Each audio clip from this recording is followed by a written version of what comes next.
Acollir vol dir rebre una persona quan arriba a un lloc.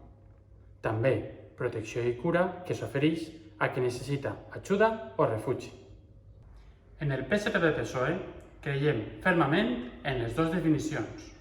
Busquem les vies per ajudar a les persones que venen a la nostra terra fugint de la devastació als seus països, buscant una vida millor, com van fer molts dels nostres avantpassats en època de postguerra i més avant.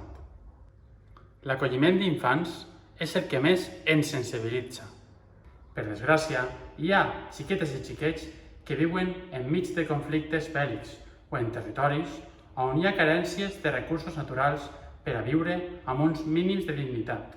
Des del PSPV-PSOE de Catarroja som forts en les nostres conviccions contra la lluita d'aquells que no volen rebre, segons ells, a persones que són diferents. Bé siga de manera temporal, en àmbits familiars o en persones migrants, l'acolliment és i serà una senya d'identitat del PSPV-PSOE. El nostre territori, històricament, ha sigut una barreja de cultures, ètnies, gastronomia i tradicions i un referent d'integració i solidaritat.